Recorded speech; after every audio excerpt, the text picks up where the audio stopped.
তাসকিয়ায়ে নফস, আত্মশুদ্ধি।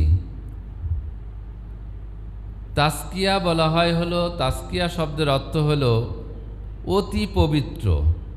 মান আরাফা নফসাহু ফাকাদ আরাফা রব্বা, যে ব্যক্তি নিজেকে চিনতে পেরেছে সে ব্যক্তিই একমাত্র আল্লাহকে চিনতে পেরেছে। যে নিজেকে চেনে না সে কশ্চিনকালেও কখনোই আল্লাহকে চিনতে পারবে না। আমি কে? আমার নাম হলো মানুষ। আমার নাম কি? মানুষ। নারী পুরুষ এটা পরে আসতেছি। প্রথম ধাপে আমাদের পরিচয় হলো আমরা মানুষ। মানুষ দুই জিনিসের নাম, একটা হলো বাহ্যিক যে বিষয়টা, যেমন নাক, কান, গলা, মুখ, চোখ, হাত, পাও, এই বাহ্যিক হলো আমি মানুষ। এই আমার বডি, এই বডিটাকে আল্লাহ রাব্বুল আলামিন চারটা উপকরণ দিয়ে সৃষ্টি করেছেন। সুবহানাল্লাহ। আদম আলাইহিস সালাতু ওয়াস সালাম হলো আমাদের আদি মানুষ। সর্বপ্রথম আদম আলাইহিস সালাতু ওয়াস সালামকে সৃষ্টি করা হয়েছিল। আদম আলাইহিস সালাতু ওয়াস সালামকে কেন? আপনি যদি এই দুনিয়াতেও কোনো কিছু মাটি দিয়ে তৈরি করতে চান তাহলেও চারটা জিনিস লাগবে। যেমন এক মুঠ মাটি নিলেন, যে একটা কাপ বানাবেন, কাপ অথবা গ্লাস বানাবেন, এই মাটিটাকে আপনাকে পানি দিয়ে ছেনতে হবে। পানি দিয়ে ছেনার পরে একটা গ্লাস বা কাপ বা পেয়ালার আকৃতি দিতে হবে। এরপরে বাতাসে শুকাইতে হবে। শুকাইতে হবে না? বাতাসে শুকাইতে হবে, এরপরে আগুনে পুড়াইতে হবে। সেম আল্লাহ রাব্বুল আলামিন মানুষও ওই একই কায়দায় সৃষ্টি করেছেন।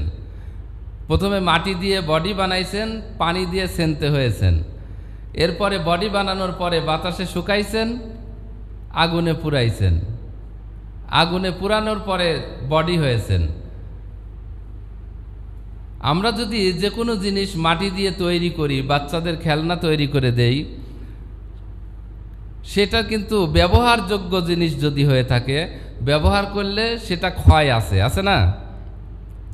আমি একটা মাটির গ্লাস বানাইলাম এবং গ্লাস ব্যবহার করতেছি, তাহলে ব্যবহার করা ওই গ্লাসটা আস্তে আস্তে হাতের ঘর্ষণে এবং আস্তে আস্তে ব্যবহারের কারণে আস্তে আস্তে সেটা ক্ষয় হয়ে যাবে।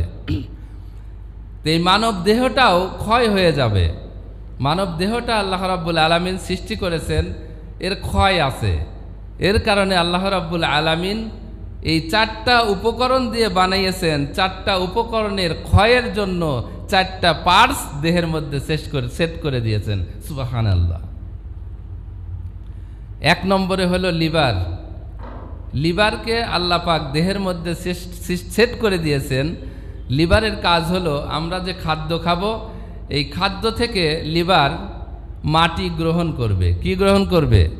মাটির যে উপকরণ সেটা লিভার গ্রহণ করবে এবং পুরা দেহের মধ্যে যেই যেই জায়গায় ঘাটতি আছে, লিভার ওই খাদ্যটা, ওই মাটিটা, খাদ্য থেকে মাটি নিয়ে ওই মাটিটা সেই জায়গায় পৌঁছায় দিবে। সুবহানাল্লাহ। লিভারের এই ডিউটি। এরপরে আল্লাহ পাক কিডনি বানিয়েছেন। কিডনি পানি গ্রহণ করে না? পানি গ্রহণ করার পরে প্রয়োজনীয় পানি, দরকারি পানি পুরা দেহের মধ্যে কিডনি ছড়িয়ে দেয়। সুবহানাল্লাহ। ছড়িয়ে দেওয়ার পরে যে বজ্র পানিটুকু বাঁচে, পানিটুকু বের করে দেয়। লিভার তার খাদ্যর বজ্রটুকু মল দ্বারা বের করে দেয়। সুবহানাল্লাহ। এরপরে আল্লাহ রাব্বুল আলামিন ফুসফুস বানিয়েছেন। কি বানিয়েছেন? ফুসফুস বানিয়েছেন। ফুসফুস বাতাস গ্রহণ করে, অক্সিজেন গ্রহণ করে, পুরা দেহের মধ্যে অক্সিজেন ছড়িয়ে দেয়। এই বাতাসের ঘাটতিগুলি পূরণ করা হয় এবং বজ্র যেটা কার্বন ডাই অক্সাইড, এইটা আবার ফুসফুস বের করে দেয়। সুবহানাল্লাহ। এরপরে আল্লাহ রাব্বুল আলামিন প্যানক্রিয়াস বানিয়েছেন। প্যানক্রিয়াস একটা অর্গান যেটা অগ্ন্যাশয়, এই তিনটা উপাদান থেকে আগুন তৈরি করে। কি তৈরি করে? তাপ তৈরি করে। অগ্ন্যাশয় যেটাকে বলা হয়। যদি প্যানক্রিয়াস ইনসুলিন তৈরি করে, ইনসুলিন হলো অগ্ন্যাশয়, তাপ ইনসুলিন যদি না থাকতো তাহলে মানুষের রক্ত কিন্তু জমাট বেঁধে যেত। যদি ভিতরে তাপ না দিত তাহলে মানুষ 1 সেকেন্ডও বাঁচতে পারত না, মারা যেত। ভিতরে তাপ সৃষ্টি করে সব কিছুকে সচল রেখেছেন, সব কিছু জমাট বাঁধা থেকে বিরত রেখেছেন। সুবহানাল্লাহ। 4টা উপকরণ, 4টা পার্টস দিয়ে আল্লাহ রাব্বুল আলামিন মানুষের ক্ষয় রোধ করেছেন এবং মানুষ ছোট থেকে বড় হতে সাহায্য করেছেন। সুবহানাল্লাহ। এইবার আসেন, বডিটা হয়ে গেছে। এই বডির মধ্যে আল্লাহ রাব্বুল আলামিন 2টা পাওয়ার, 2টা শক্তি ভিতরে সেট করে দিয়েছেন। একটা হলো জীবনী শক্তি, দ্বিতীয়টা হলো অনুভূতি শক্তি। কয়টা শক্তি দিয়েছেন? 2টা শক্তি। একটা হলো জীবনী শক্তি, দ্বিতীয়টা হলো অনুভূতি শক্তি। জীবনী শক্তি যেটা, সেটা কোরআনের ভাষায় বলা হয়েছে রূহ। কি বলা হয়েছে? রূহ। আর অনুভূতি শক্তিকে কোরআনের ভাষায় বলা হয়েছে নফস। অনুভূতি শক্তিকে কোরআনের ভাষায় কি বলা হয়েছে? নফস। একটা হলো রূহ আর একটা হলো নফস। একটা হলো প্রাণ আর একটা হলো মন। বাংলাতে বলা হয় একটা প্রাণ আর একটা কি? মন। প্রাণ আর মন এক জিনিস না। প্রাণ আর মন কি এক জিনিস? না, এক জিনিস না। প্রাণ কাকে বলা হয়? প্রাণ শব্দ সম্পর্কে আল্লাহ রাব্বুল আলামিন কুরআনুল কারীমের মধ্যে বলেছেন, কুলির রুহু মিন আমরি রব্বি। রুহুটা হলো আল্লাহর হুকুম। রুহুটা কি? আল্লাহর হুকুম। আপনাদের রুহ সম্পর্কে না বললে নফস সম্পর্কে বুঝতে পারবেন না। রুহ হইল আল্লাহর হুকুম। আল্লাহ রাব্বুল আলামিন এই দুনিয়ার মধ্যে যত কিছু সৃষ্টি করেছেন, কম বেশি 18,000 মাখলুকাতকে আল্লাহ সৃষ্টি করেছেন। সৃষ্টি করার পরে আল্লাহ পাক 2টা আহকাম দিয়েছেন। একটা হলো আহকামে তাকদীনি আর একটা হলো আহকামে তাকলিফি। আহকামে তাকদীনি বলা হয় কারে? আহকামে তাকদীনি বলা হয় যেই আহকামটা আল্লাহ রাব্বুল আলামিন কুন ফায়াকুনের মাধ্যমে করে থাকেন। আল্লাহ বলেছেন কুন হও, ফায়াকুন সাথে সাথে হয়ে যায়। যেমন সূর্যকে আল্লাহ রাব্বুল আলামিন সেই সময় বলেছিলেন কুন, সূর্য হয়ে গিয়েছিল, ফায়াকুন হয়ে গিয়েছিল। সূর্য চলতেছে আজ পর্যন্ত এবং কিয়ামত পর্যন্ত সূর্যের কোনো পরিবর্তন কেউ কোনো দিন দেখবে না। যখন ওঠার হুকুম হয়েছেন তখন ওঠেন, যখন ডুবতে বলেন তখন ডুবে যান। সময়ের কোনো পরিবর্তন আজ পর্যন্ত 1 সেকেন্ডেরও পরিবর্তন কেউ কোনো দিন দেখে নাই। দেখছেন নাকি? কেউ কোনো দিন দেখে নাই। অর্থাৎ কুন ফায়াকুন। রাত আর দিনের পরিবর্তন 1 সেকেন্ড আগেও কখনো সূর্য কখনো সরায় দিয়ে বলে না এই রাত তুই সরে যা, আমি এখন দুনিয়াটারে আলো দিয়া ভরে দেব। বলছে নাকি? বলে না। কারণ কি? আল্লাহ রাব্বুল আলামিন রাত এবং দিনের পরিবর্তন সম্পর্কে বলে দিয়েছেন কুন ফায়াকুন, হয়ে গেছেন। আল্লাহ রাব্বুল আলামিন আকাশকে এইভাবে কুন ফায়াকুনের মাধ্যমে সৃষ্টি করেছেন। এই মানুষকে আল্লাহ রাব্বুল আলামিন মানুষের রূহটাও এই কুন ফায়াকুনের আওতায় নিয়ে আসছেন।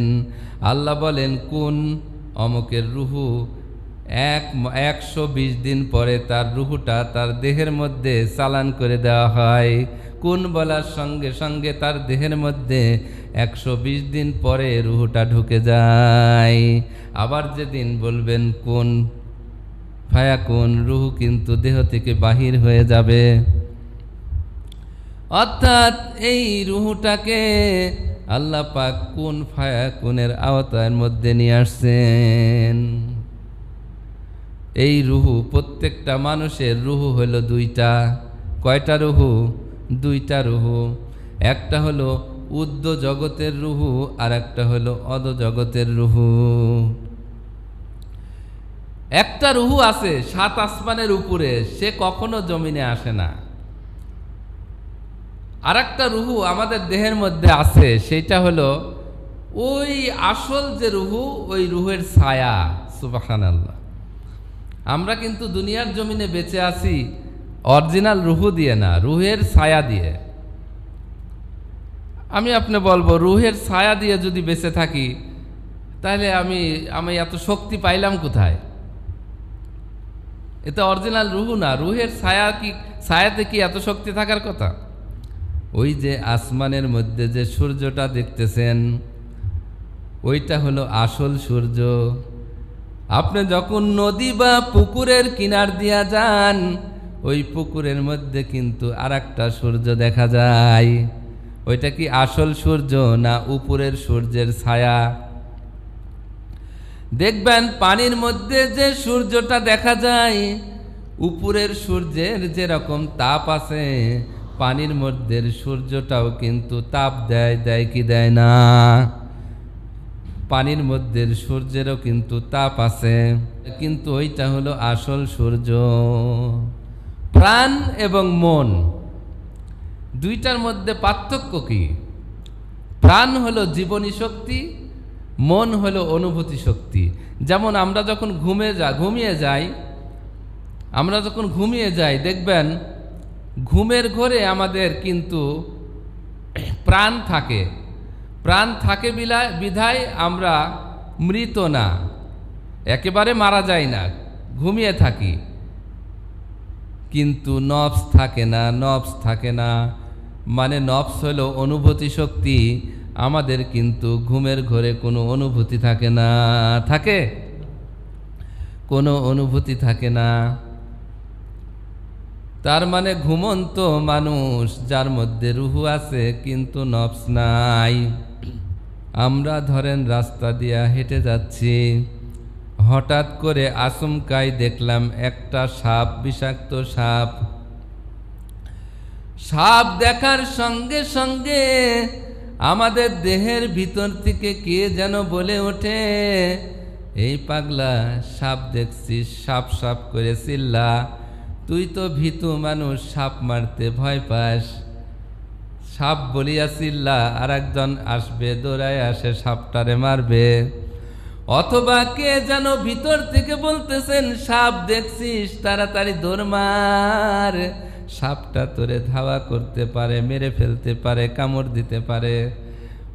অথবা ভিতর থেকে কে যেন বলতেছেন, সাপ, দৌড়া, লাঠি নিয়ে আয়। নিজেই আমি আপনি কিন্তু দৌড়ায় লাঠি আনি, কে যেন ভিতর থেকে বলতেছে মার, আমি আপনি কিন্তু সাপরে মেরে ফেলি। এই যে এত রকম বিভিন্ন রকমের পরামর্শ দেহের ভিতর থেকে জেগে উঠলেন, ওইটা হলো অনুভূতি শক্তি। ওইটার নাম হলো নফস। ওইটার নাম কি? নফস। শুধুমাত্র লিভার, এই লিভারটাকে আল্লাহ পাক কেমন করে সৃষ্টি করেছেন, দেহের মধ্যে কেমন করে ফিট করেছেন, কেমন করে দেহের মধ্যে কাজ করতেছেন, আমরা রূহ বুঝলাম যখন এই দুনিয়া থেকে আমরা বিদায় হয়ে যাব। কবরের মধ্যে যখন আমাদের রুহটা আবার দেওয়া হবে, সেই দিন কিন্তু রুহের ছায়া দেওয়া হবে না, অরিজিনাল রুহটা আমাদের দেহের মধ্যে দেওয়া হইবে। ও মানুষ, ও মা বোনেরা, তার মানে আমরা এখন রুহের ছায়া নিয়ে বেঁচে আছি। কারণ দুনিয়া তো বেশি দিনের বসবাসের জায়গা নয়, অল্প দিনের জন্য এসেছি, রুহের ছায়া নিয়ে এসেছি। যখন আখিরাতের জিন্দেগি শুরু হবে, সেই দিন আমাদের আসল রুহটা আমাদের দেহের মধ্যে দিয়ে দেওয়া হবে। সুবহানাল্লাহ। নফস কাকে বলে? এই নফস সম্পর্কে আল্লাহ রাব্বুল আলামিন সূরাতুল শামসের ভিতরে আল্লাহ পাক বলেছেন নফস কাকে বলে। এই সূরার ভিতর আল্লাহ রাব্বুল আলামিন 10টি কসম করেছেন। আল্লাহ রাব্বুল আলামিন কিন্তু কোরআনুল কারিমে কোনো কথা বলতে গিয়া কখনোই এতগুলি কসম করেন নাই, কিন্তু নফসের আলোচনা করার সময় আল্লাহ পাক 10টা কসম করেছেন। আল্লাহ রাব্বুল আলামিন তার কথার সত্যতা প্রমাণের জন্য কখনোই কসম করতে হয় না। আমার আল্লাহ কসম করে যে কথাটা বলে সেই কথাটাও যেমন সত্য, কসম ছাড়া যেই কথাগুলো বলে সেই কথাগুলো ঠিক তেমনই সত্য। আমার আল্লাহ কসম করে যেই কথাগুলো বলেছেন সেই কথাগুলো যেমন দামি, কসম ছাড়া যে কথাগুলো বলেছেন সেই কথাগুলো ঠিক তেমনই দামি। আল্লাহ রাব্বুল আলামিন কসম করেন কেন? 10টা কসম কেন করলেন? কারণ কসম করে যেই কথাটা বলেন সেই কথাটা আমাদের জন্য এত দরকারি, এত প্রয়োজনীয়। এর জন্য মানুষরে বুঝাইছেন, ও মানুষ, কসম করে বললাম, এখনো ফেরো, এখনো মানো, এখনো শোনো। এর জন্য কসম করে বলেছেন। তাও যেমন তেমন কসম করেন নাই। আল্লাহ রাব্বুল আলামিন বলেন, ওয়াশ-শামসি ওয়া দুহাহা, কসম সূর্যের এবং রোদের, সূর্যের কিরণের। ওয়াল কমারি ইযা তালাহা, কসম চন্দ্রের, চন্দ্রের কসম, চন্দনীর কসম, অর্থাৎ চন্দ্রের কসম এবং চন্দ্রের আলোর কসম, যে চন্দ্রটা সূর্যের পিছে পিছে চলে। সুবহানাল্লাহ। ওয়ান নাহারি ইযা জাল্লাহা, কসম দিনের, যখন তা প্রকাশ করে, যখন সে প্রকাশ করে, আলো প্রকাশ করে, দিনকে প্রকাশ করে।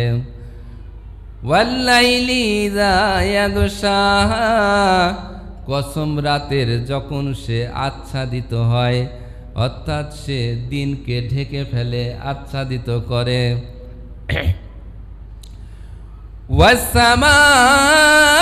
ওয়াস-সামাই ওয়া মা বানাহা, কসম সপ্তম আসমানের, কসম হলো আসমানের এবং তার যিনি আসমানকে সুসজ্জিত করেছেন। সুবহানাল্লাহ। আল্লাহ পাক তো এখানে বলতে পারতেন কসম আসমানের এবং আমি আল্লাহর কসম, কিন্তু এই কথা না বলে কেন বললেন কসম আসমানের এবং তার যিনি আসমানকে সুন্দর করে সাজাইছেন, সুসজ্জিত করেছেন, এই কথা কেন বললেন?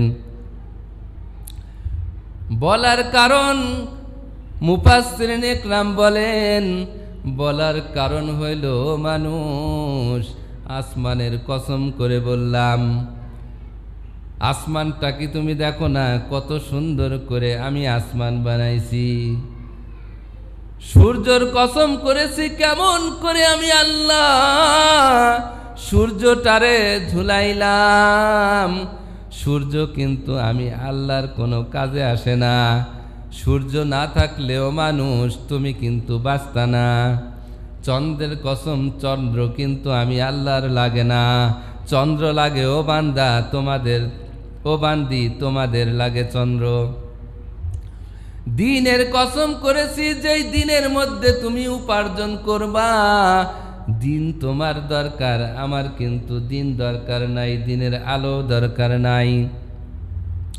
রাতের কসম করেছি, সারাদিন কাজকর্ম করার পরে তুমি দিনের মধ্যে তোমার ভালো ঘুম হবে না, এর জন্য রাতের কসম করেছি, রাতটারে আমি বানাইছি যাতে বান্দা তুমি সুন্দর করিয়া রাতে আরাম করিয়া ঘুমাইতে পারো, বিশ্রাম নিতে পারো।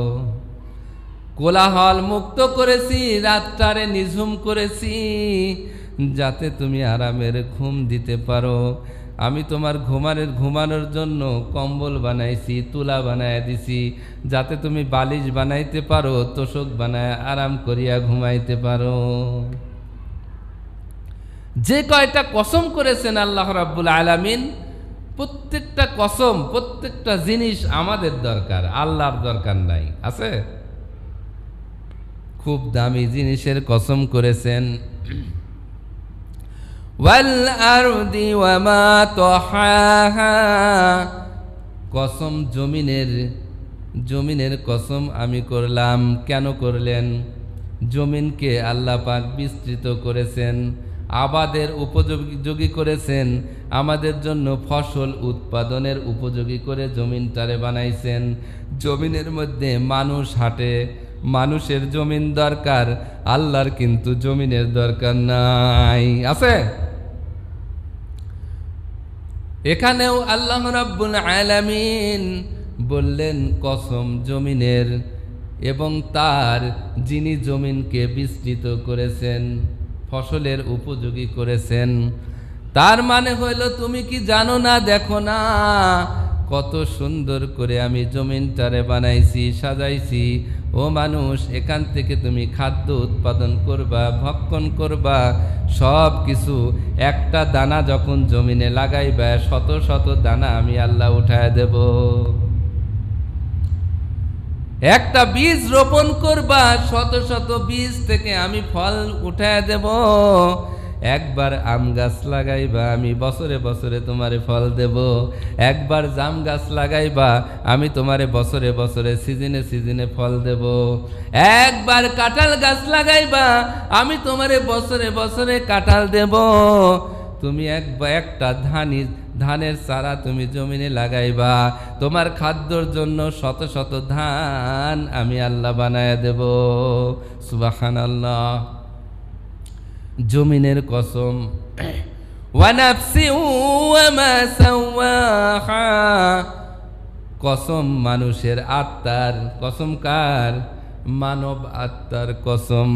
যেই আত্মাটারে আমি কিছু গুণে গুণান্বিত করেছি, পরিপাটি করেছি। সুবহানাল্লাহ। কেমন পরিপাটি করেছেন? এই 10টা কসম করার পরে আল্লাহ তার মূল কথায় আসতেছেন। আল্লাহ পাক নফস আমাদের মধ্যে দিয়েছেন, নফসের মধ্যে আল্লাহ পাক 2টা গুণ দিয়েছেন, 2টা ক্ষমতা দিয়েছেন, 2টা যোগ্যতা দিয়েছেন। কয়টা যোগ্যতা দিয়েছেন? 2টা যোগ্যতা দিয়েছেন। 2টা যোগ্যতার কথা এখানে আল্লাহ পাক বলেছেন। ফাআলহামাহা ফুজুরাহা ওয়া তাকওয়াহা, আমি আল্লাহ এই নফসের মধ্যে 2টা যোগ্যতা দিলাম। নফস গুনাহের মজাও বোঝে, গুনাহের সাজাও বোঝে। গুনাহের মজা বোঝার যোগ্যতাও আমি নফসের মধ্যে দান করেছি, গুনাহের সাজা বোঝার যোগ্যতাও আমি নফসের মধ্যে দান করেছি। মজাও বোঝে, সাজাও বোঝে। মজা কেমন বোঝে?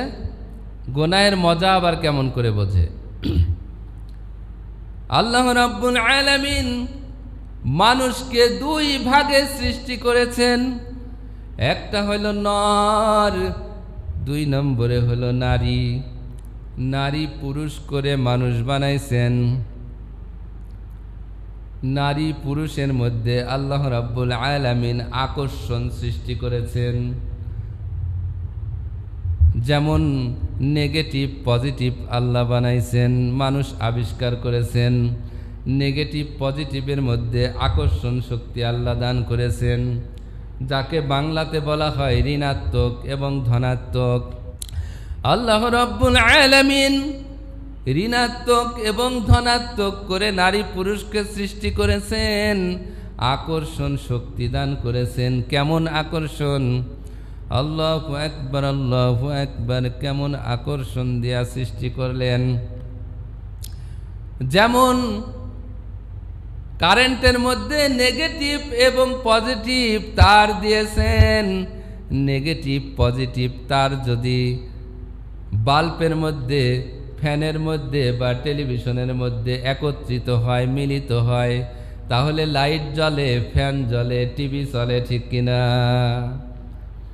এই 2টা তার যদি লাইটের মধ্যে, ফ্যানের মধ্যে, টেলিভিশনের মধ্যে একত্রিত না হয়ে যদি অন্য জায়গায় একত্রিত হয় তাহলে দেখবেন আগুন জ্বলে, লাগলেই আগুন জ্বলে, লাগলেই আগুন জ্বলে, লাগলেই আগুন জ্বলে, ঠিক কিনা? কেন? তাদের মধ্যে আকর্ষণ শক্তি আমার আল্লাহ দান করেছেন, ঋণাত্মক এবং ধনাত্মক করেছেন। লাগলেই আগুন জ্বলে, ফায়ারিং করে। ওই রকম নারী পুরুষকে আল্লাহ সৃষ্টি করেছেন। বিবাহ নামের একটা সম্পর্কের মাধ্যমে একত্রিত হইতে বলেছেন। কেউ যদি বিবাহের মাধ্যমে একত্রিত হয় নারী পুরুষ, তাহলে সংসার করতে পারে, বংশ বিস্তার হয়, ছেলে হয়, মেয়ে হয়। বৈধ সম্পর্কের কারণে নারী যদি পুরুষের দিকে তাকায় সোয়াব হয়, পুরুষও নারীর দিকে তাকাইলে সোয়াব হয়। মেলামেশার মাধ্যমে অগাধ সোয়াবের অধিকারী হয়, জান্নাত কামাই করতে পারে। কোন স্বামী যদি বলে আমার স্ত্রী ভালো ছিল, এতটুক কথা বলার কারণে সেই স্ত্রীরে আল্লাহ জান্নাত দান করেন। কোন স্ত্রী যদি বলে আমার স্বামী ভালো ছিল, এতটুক কথা বলার কারণে স্বামীরে আল্লাহ জান্নাত দান করেন। তখন কিন্তু বিবাহ বহির্ভূত সম্পর্ক হয়। এই সম্পর্ক হওয়ার কারণে এইটা এমন একটা আকর্ষণ সৃষ্টি করেন, দেখবেন এমন আকর্ষণ আল্লাহ রাব্বুল আলামিন নারী পুরুষের মধ্যে এমন আকর্ষণ সৃষ্টি করেছেন। দেখবেন কোনো নারী অথবা কোনো পুরুষ যদি একজনের আশেক হয়, খাওয়া দাওয়া ভালো লাগে না, ঘুম আসে না, রাত্রে সারাদিন কর্ম করার পরে, লেখাপড়া করার পরে, স্কুল কলেজ থেকে যে যখন নারী পুরুষ যখন বিছানায় শোয় তখন আর ঘুম ধরে না, শুধু তার আশেকের কথা মনে পড়ে। এমন মনে পড়ে সারা রাত তার চোখে ঘুম নাই, ভোরবেলা চক্ষু লাল হয়ে যায়।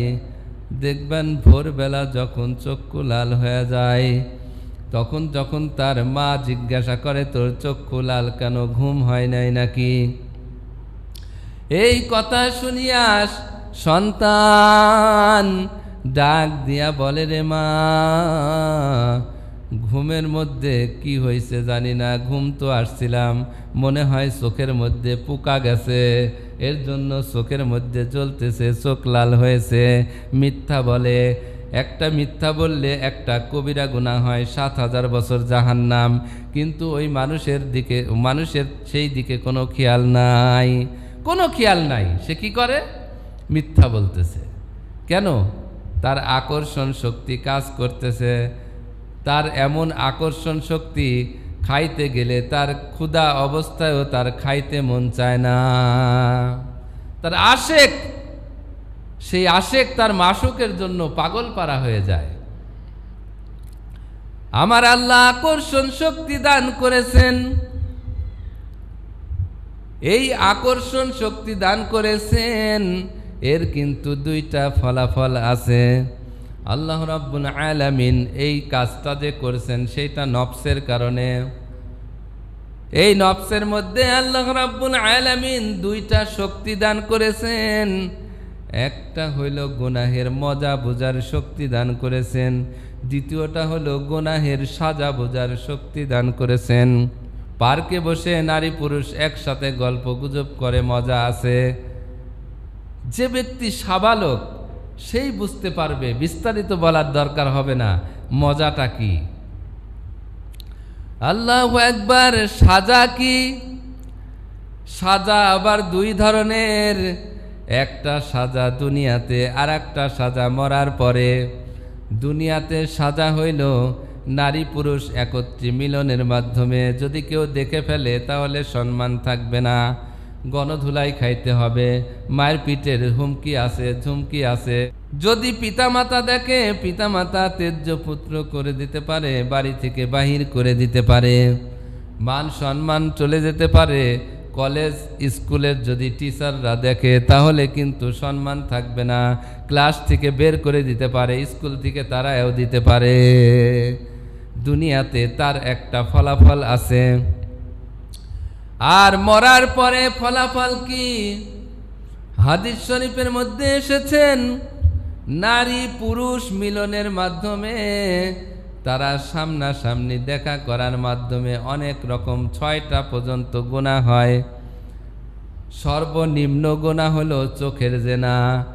নারী পুরুষকে দেখে, পুরুষ নারীকে দেখে, গায়েরি মাহরামকে গায়েরে মাহরামকে দেখে, দেখার কারণে চোখের জেনা হয়। এক পলক যদি কেউ দেখে, এক পলক অর্থাৎ 1 সেকেন্ড দেখার কারণে চোখের জেনা হয়ে গেল।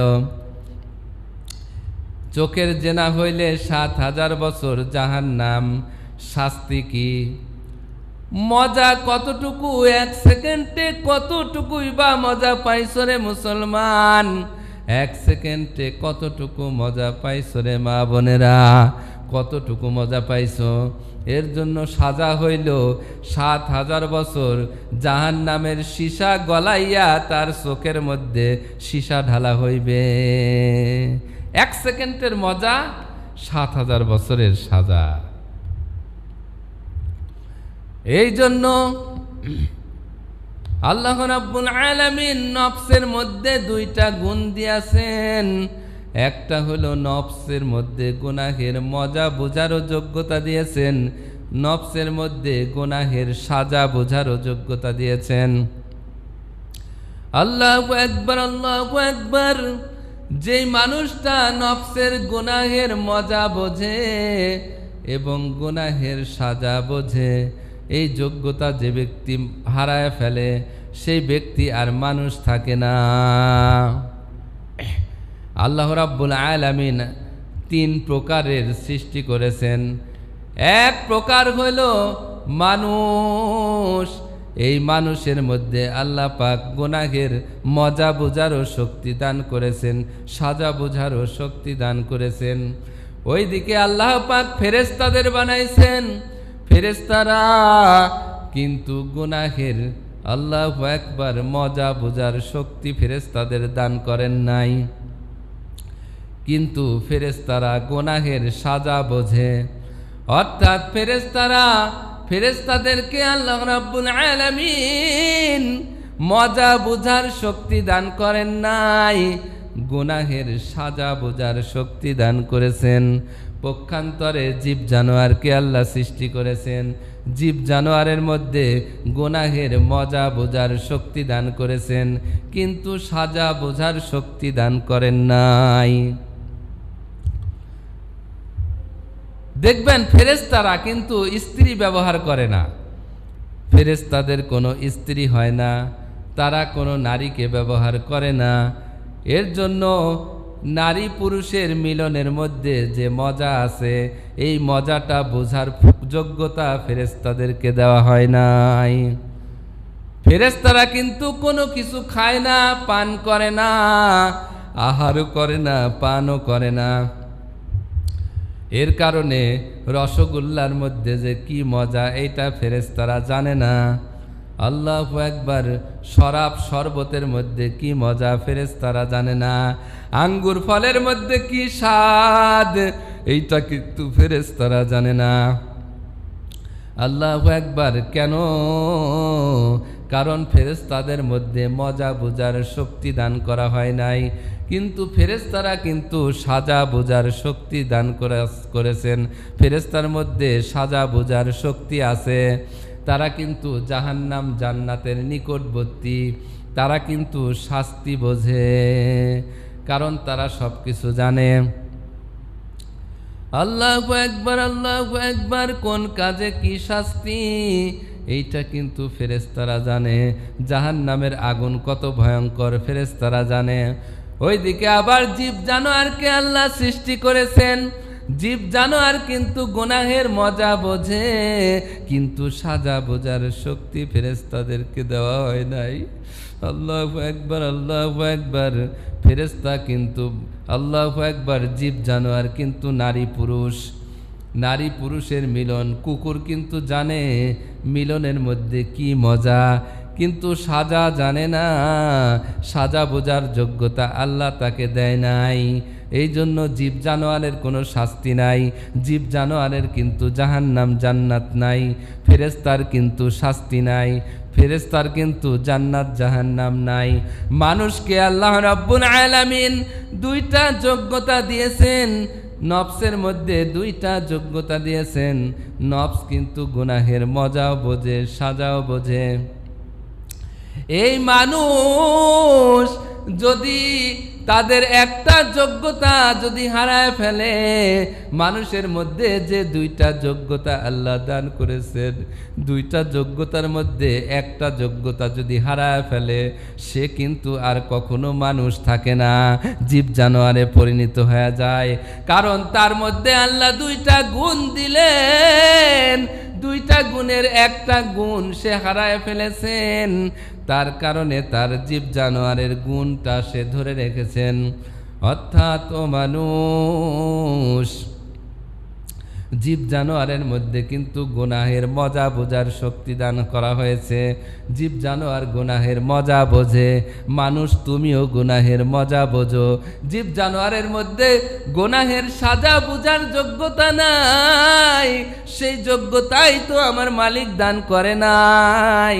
ও মানুষ, তোমার আমার মধ্যে কিন্তু গুনাহের সাজা বোঝার যোগ্যতা দান করা হয়েছে। তুমি যদি গুনাহের কাজ করো, গুনাহের সাজা বোঝার যোগ্যতা হারায় ফেলো, তাহলে তোমার মধ্যে আর জীব জানোয়ারের মধ্যে কোনো পার্থক্য থাকবে না। এর জন্য আল্লাহ রাব্বুল আলামিন কোরআনুল কারীমের মধ্যে বলেছেন, উলাইকা কাল আনআম।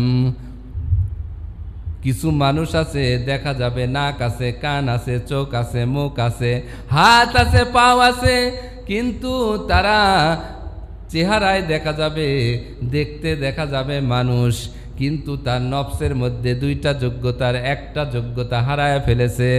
এর কারণে তারা জীব জানোয়ারের চাইতেও খারাপ, জীব জানোয়ারের চাইতেও খারাপ। কেন খারাপ? আল্লাহ পাক আরেক জায়গায় বলেন, বালহুম আদাল, জীব জানোয়ারের চাইতেও নিকৃষ্ট। কারণ কি? জীব জানোয়ারকে তো আল্লাহ গুনাহের মজা বোঝার শক্তি দিয়েছেন, কিন্তু সাজা বোঝার শক্তি দেয় নাই। কিন্তু মানুষরে তো আল্লাহ, মানুষের নফসের ভিতরে তো আল্লাহ গুনাহের মজা বোঝার শক্তি দিয়েছিলেন, আবার সাজা বোঝারও শক্তি দিয়েছিলেন। ও মানুষ, তুমি তো 18,000 মাখলুকাতের মধ্যে সবচাইতে সম্মানিত ছিলা। ওয়ালাকাদ কাররামনা বানি আদম, বানি আদমকে আল্লাহ সবচাইতে সম্মানিত করে বানাইছেন। বানি আদমের জায়গা সবচাইতে সম্মানের জায়গা, সবচাইতে দামি আসন হলো বানি আদমের। দুইটা গুণ থাকার কারণে, দুইটা গুণের একটা গুণ যখন তুমি হারায় ফেললা, জীব জানোয়ারের চাইতেও তুমি নিকৃষ্ট হয়ে গেলা, চতুষ্পদ জানোয়ারের চাইতেও নিকৃষ্ট। এই মানুষকেই আল্লাহ পাক সর্বশ্রেষ্ঠ মানুষ বললেন। এই মানুষকেই আবার বললেন উলাইকা কাল আনআম, চতুষ্পদ জানোয়ারের মতন। আবার বললেন বালহুম আদাল, জানোয়ারের চাইতেও নিকৃষ্ট। কেন বললেন? বলার কারণ হইল, নফসের মধ্যে যে দুইটা গুণ আল্লাহ দান করেছেন, দুইটা গুণের মধ্যে একটা গুণ তুমি নষ্ট করে ফেলেছো। নফসের মধ্যে যে দুইটা যোগ্যতা আল্লাহ দান করেছেন, দুইটা যোগ্যতার মধ্যে তুমি একটা যোগ্যতা হারায় ফেলেছো। ও মানুষ, তুমি তো হাত পাও নাক কানে দেখা গেলে চেহারায় দেখা যাচ্ছে মানুষ, কিন্তু তুমি মানুষ নাই, তুমি জানোয়ারের চাইতেও খারাপ, তুমি তো জানোয়ারের চাইতেও খারাপ। ও মা বোনেরা, এইটাই হলো নফসের মূল আলোচনা। নফস ভালো তো ভালো মানুষ, নফস খারাপ তো খারাপ মানুষ। নফস ভালো তো জান্নাতে যাবে, নফস খারাপ জাহান্নামে যাবে।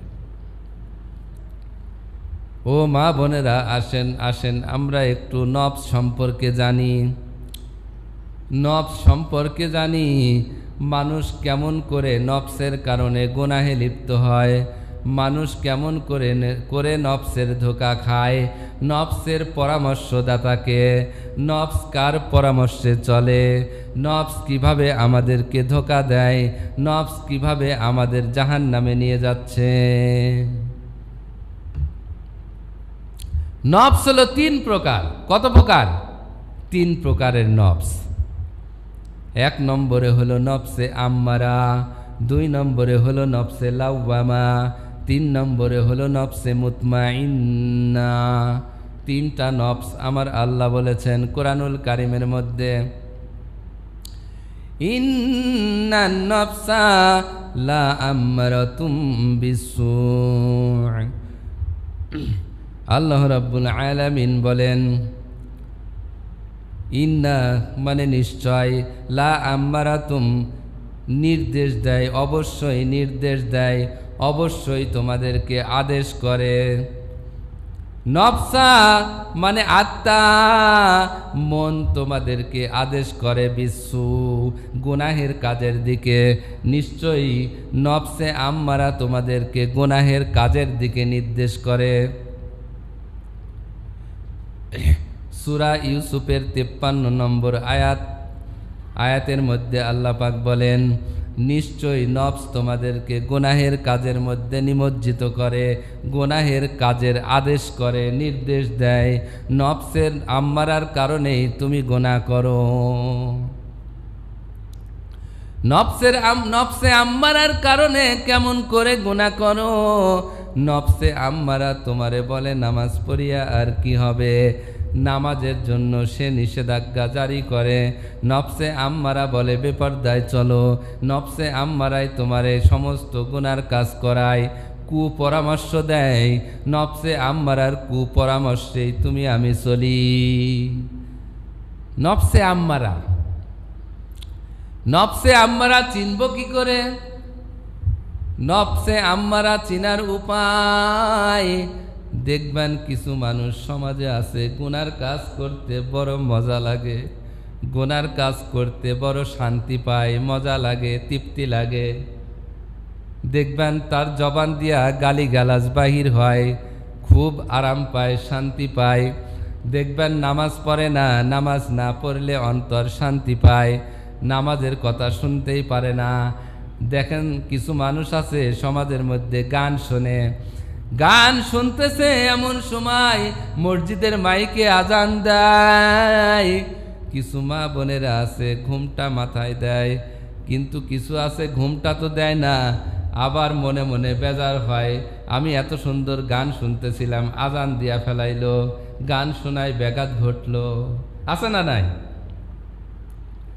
তার মানে নেকের কাজে মোটে তার শান্তিই লাগে না, ভালো কাজ মোটে সহ্যই করতে পারে না। কিছু মানুষ আছে নামাজি পরহেজগার মানুষকে দেখতেই পারে না, তার সব চাইতে নেশা হইল গুনাহের দিকে, তার ঝোঁক হইল গুনাহের দিকে, গুনাহের কাজে বড় শান্তি পায়। কারো গীবত করলে, কারো সমালোচনা করতে তার বড় আরাম লাগে। দেখবেন কোনো কাজ নাই কিন্তু সমালোচনা করে, মানুষের গীবত করে। আল্লাহু আকবার, আল্লাহু আকবার। কিছু মানুষ আছে, কিছু মা বোনেরা আছে বৃদ্ধ হয়ে গেছে, লাঠিতে ভর করে হাঁটে। দেখবেন লাঠিতে ভর করে আস্তে আস্তে হেঁটে যায়, বেপর্দা হয়, পুরুষদেরকে তার চেহারা দেখায়।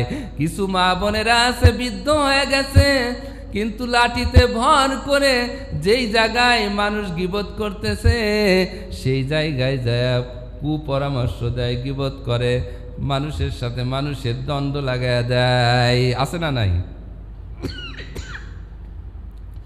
আছে।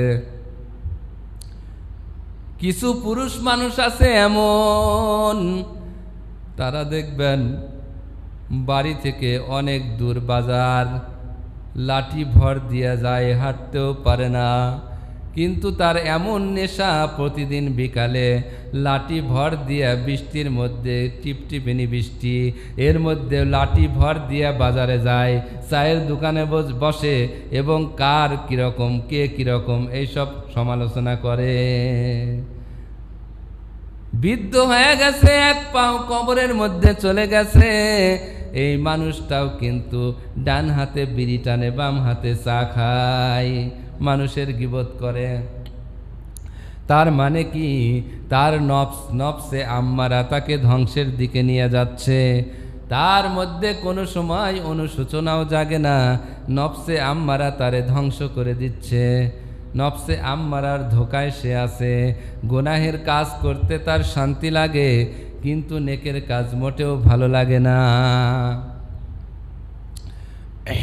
কিছু মেয়ে লোক পুরুষ আছে যুবক, কিছু মেয়ে লোক আছে যুবতী, কিন্তু তারা দেখবেন গার্জেনের সাথে, পিতামাতার সাথে খারাপ ব্যবহার করে, অকট্য ভাষায় পিতামাতারে গালিগালাজ করে, পিতামাতার অবাধ্য হয়, কথা শোনে না। তার মানে সে নফসে আম্মারার ধোকায় এমনভাবে পড়েছে, নফসে আম্মারা তারে যে পরামর্শ দেয় সে সেই পরামর্শই শোনে। অর্থাৎ যে ব্যক্তি ইচ্ছাকৃতভাবে গুনাহ করে, গুনাহের মধ্যে নিমজ্জিত, বোঝা লাগবে তার নফসে আম্মারা অবস্থায় আছে। নফসে আম্মারা অবস্থায় তারে ধোঁকা দিতেছে, এমন ধোঁকা দিতেছে সে কখনো এই ধোঁকা থেকে বাঁচতে পারে না। প্রতিটা মানুষেরই ইচ্ছা যে আমি গুনার কাজ ছেড়ে জান্নাতে যাব। এমন কোনো মানুষ নাই যে মানুষটা বলবে না যে আমি গুনাহ করব। প্রত্যেকটা মানুষেরই স্বপ্ন, প্রত্যেকটা মানুষেরই ইচ্ছা যে গুনার কাজ ছাড়ব, নেকের কাজ ধরব। পারে না কেন? নফসে আম্মারার কারণে। আল্লাহু আকবার। নফসে আম্মারা থেকে কিভাবে বাঁচতে হবে এটা পরে বলতেছি। আসুন নফসে লাওয়ামা কারে বলে। নফসে লাওয়ামা সম্পর্কে আমার আল্লাহ কুরআনুল কারীমের মধ্যে বলে, সূরাতুল কিয়ামার মধ্যে 2 নম্বর আয়াতের মধ্যে আল্লাহ বলেন, আল্লাহ নফসের কসম করে বলেন,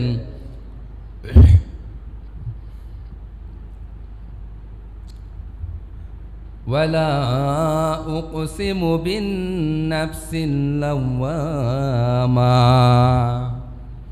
আল্লাহ রাব্বুল আলামিন এখানে কসম করে বলতেছেন, নফসে লাওয়ামার কসম করে বলতেছেন। নফসে লাওয়ামার কসম। লাওয়ামা কারে বলা হয়? লাওয়ামা শব্দের অর্থ হলো তিরস্কারকারী, তিরস্কারকারী আত্মা, তিরস্কারকারী নফস।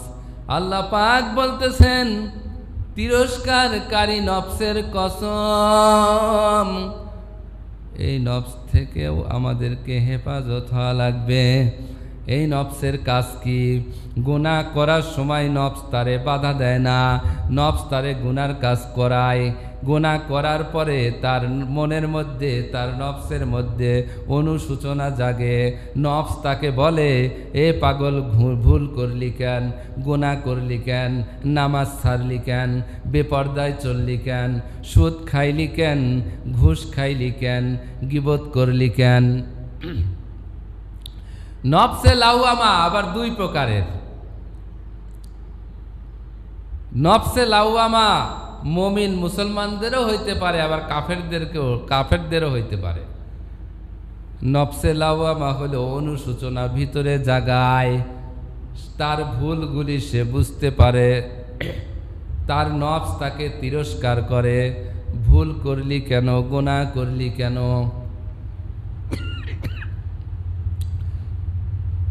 নামাজ ছেড়ে দিলি কেন, নামাজ পড়ব বলে ওক্ত চলিয়া যায়। তখন নফস তারে বলে, নামাজ কেন পড়লি না? না পড়তে পড়তে ওক্ত চলিয়া গেল। মুমিনের স্বভাব, কিছু মুমিন আছে, কিছু মুসলমান নারী পুরুষ আছে যাদের নফস গুনাহ করার পরে তাকে অনুশোচনা জাগায়। গুনাহ কেন করলাম, গুনাহ করলাম কেন, ভুল কেন করলাম। এই নফসটা হলো নফসে লাওয়ামা। নফসে লাওয়ামা আবার কাফের মুশরিকদেরও হইতে পারে। কাফের মুশরিকরা কিয়ামতের দিন আফসোস করবে, ভুল করলাম কেন, কেন ঈমান আনলাম না। কত আলেম উলামার তো ওয়াজ শুনছিলাম, কত মানুষ মুসলমানেরা তো ঈমানের দাওয়াত দিয়েছিল, ঈমান কেন আনলাম না। কিছু মা বোনেরা, কিছু যুবক, কিছু বান্দা বান্দি মরার পরে এইরকম আফসোস করবে, ও আল্লাহ আর একবার কেন সুবহানাল্লাহ বললাম না, আর একবার কেন আলহামদুলিল্লাহ বললাম না, অযথা বসেছিলাম কেন জিকির আজগার করি নাই, অযথা বসেছিলাম কেন নামাজ পড়ি নাই, অযথা বসেছিলাম কেন গুনাহের কাজ করেছি, ভুল কেন করলাম, আর একটু কেন বন্দেগি করলাম না, ওই দিন কেন বেপর্দা হয়েছিলাম, পর্দা কেন করলাম না। অমক আলেম ওলামা নফস সম্পর্কে আলোচনা করেছিল, আমি কেন নফসে আম্মারা থেকে নফসের উন্নতির জন্য ফিকির করলাম না, চেষ্টা করলাম না। এরকম আফসোস তৈরি হবে। আমি তো জান্নাতের বাগানের মধ্যে বসেছিলাম, মানব দেহ সম্পর্কে আলোচনা হয়েছিল, নফস সম্পর্কে আলোচনা হয়েছিল, আমি কেন গুনাহের কাজে নিমজ্জিত থেকে নফসকে ধ্বংস করলাম, কেন হুজুরের বয়ান শুনে আমি নফসের উন্নতির জন্য চেষ্টা করলাম না, এই আফসোস হবে। 3 নম্বরে হইল নফসে মুতমাইন্না। নফসে মুতমাইন্না কারে বলে? প্রশান্ত আত্মা, প্রশান্ত নফস। এমন নফস, কিছু মানুষ আছে নামাজ পড়লে বড় তৃপ্তি পায়, দান করলে বড় তৃপ্তি পায়, তার মজা লাগে, প্রশান্ত শান্তি পায়, অন্তরের মধ্যে শান্তি লাগে, নেকের কাজ ভালো লাগে। গুনার কাজ তো করেই না, গুনার কাজ কেউ করতে দেখলে, গুনার কাজ কাউকে করতে দেখলে তার অন্তরে খারাপ লাগে, অর্থাৎ গুনার কাজ খারাপ লাগে, নেকের কাজ ভালো লাগে, নেকের কাজের মধ্যে সে শান্তি পায়, মজা পায়। এই নফস হলো নফসে মুতমাইন্না। গুনার কাজ সহ্যই করতে পারে না, আজান হইলে অস্থির হয়ে যায়, কখন নামাজ আদায় করব, অন্য কাজ তার ভালোই লাগে না। কোনো ভিক্ষুক আসলে যা থাকে তাই দিয়ে দেয়, অর্থ না থাকলেও ওই ভিক্ষুকের কাছে মাপ চায়। বাজান তুমি আইছিলা, তুমি তো সওয়ার করছো, আমার কাছে চাইছো, বাজান রে আমি দিতে পারলাম না, তুমি আমারে মাফ করে দিও। আল্লাহু আকবার, আল্লাহু আকবার। গুনার কাজের মধ্যে সে মজা পায় না, গুনার কাজ দেখলে তার অন্তর অস্থির অস্থির লাগে, অন্তরের মধ্যে খারাপ লাগে। নেকের কাজ করতেও শান্তি লাগে, দেখতেও শান্তি লাগে। এই হলো নফসে মুতমাইন্না। নফসে মুতমাইন্না হলো প্রশান্ত নফস, প্রশান্ত আত্মা। মানুষ যখন মারা যাবে, মানুষের দেহটা যখন আল্লাহু আকবার গোসল করাইয়া, কাফন পরাইয়া, চকলেটের মতো একটা পেঁয়াজ দিয়া দিবে, চার বিহারার পালকির মধ্যে উঠাইয়া যখন মানুষ কান্দে উঠায় লইবে, যখন জানাজার নামাজের জন্য রওনা দিবে, যখন কান্দে উঠাইয়া রওনা দিবে, তখন আমার মালিক, আমার মাওলা তখন ডাক দিবেন, ইয়া আইয়াতুহান নাফসুল মুতমাইন্না, হে নফসে মুতমাইন্নার দল, দুনিয়ার মধ্যে নফসে আম্মারার সাথে মুজাহাদা, জিহাদ করিয়া নফসে লাওয়ামা, নফসে লাওয়ামার সাথে মুজাহাদা করিয়া তুমি নফসে মুতমাইন্না অর্জন করছো। নফসে মুতমাইন্নার দল, আল্লাহু আকবার, আমি তোমার ইচ্ছা শক্তি দান করেছিলাম, ইচ্ছা করলে তুমি নামাজ পড়তেও পারতা, ইচ্ছা করলে তুমি নামাজ না পড়তেও পারতা, ইচ্ছা করলে তুমি দান সদকা করতে পারতা, ইচ্ছা করলে তুমি দান নাও করতে পারতা, ইচ্ছা করলে তুমি যাকাত দিতে পারতা, ইচ্ছা করলে তুমি যাকাত নাও দিতে পারতা, ইচ্ছা করলে তুমি বেপর্দায় চলতে পারতা, শান্তি পাইতা, ইচ্ছা করলে তুমি পর্দাও করতে পারতা, ইচ্ছা করলে তুমি ঠান্ডা পানি দিয়ে ওযু করে নামাজে দাঁড়াইতে পারতা, ইচ্ছা করলে তুমি আরামে ঘুমাইতে পারতা। আমি আল্লাহ তোমার ইচ্ছা শক্তি দান করেছিলাম। তুমি ইচ্ছা শক্তি দ্বারা নফসে আম্মারার সাথে জিহাদ করে মুজাহাদা করে নফসে লাওয়ামা থেকে নফসে মুতমাইন্নায় পৌঁছানোর জন্য চেষ্টা করেছিলা। দুনিয়ার আরাম তুমি গ্রহণ করো নাই, দুনিয়ার শান্তি তুমি গ্রহণ করো নাই। ও মানুষ, তুমি আমার দেওয়া হুকুম আহকাম অনুযায়ী দুনিয়ার জিন্দেগি কায়েম করছিলা, দুনিয়ার জিন্দেগির মধ্যে তুমি চলছিলা।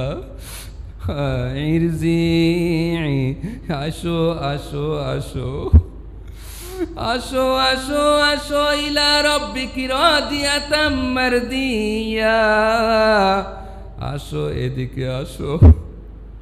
তুমি আমার উপরে রাজি ছিলা, তুমি আমার উপরে রাজি খুশি ছিলা।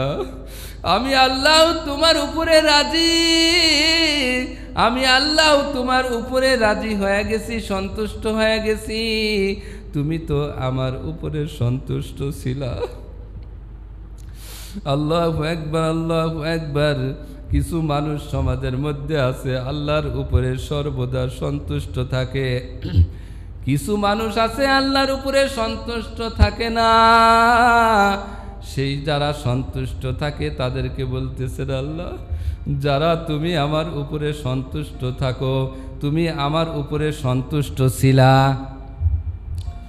আল্লাহু আকবার। কিছু মানুষ দেখবেন আল্লাহর সময় এবং কালের বিপক্ষে কথা কয়।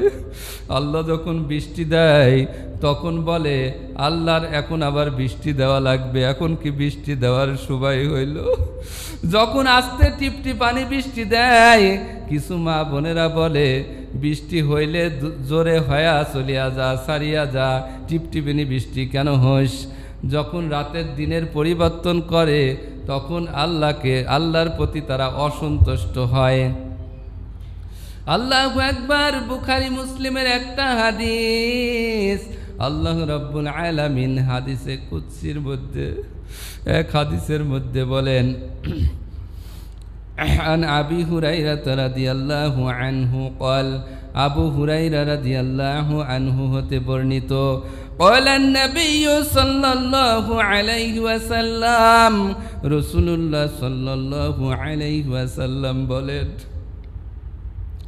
قال الله تعالى, আল্লাহ রাব্বুল আলামিন বলেন, ইউজিনি ইবনু আদম, আল্লাহ রাব্বুল আলামিন অত্যন্ত দুঃখের সাথে, অত্যন্ত কষ্ট পাইয়া বলেন, ইউজিনি ইবনু আদম, আদম সন্তান আমারে বড় কষ্ট দেয়, আদম সন্তান আমারে বড় কষ্ট দেয়।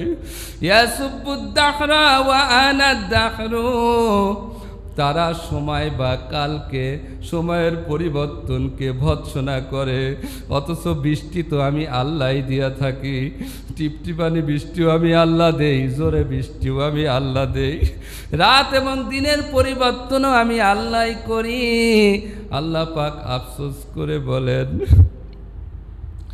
আদম সন্তান আমারে বড় কষ্ট দেয়, তারা সময় এবং কালকে ভৎসনা করে, অথচ আমি সময় এবং কালকে নির্ধারণ করি। আল্লাহু আকবার, আল্লাহু আকবার। বিয়াদিল আমর।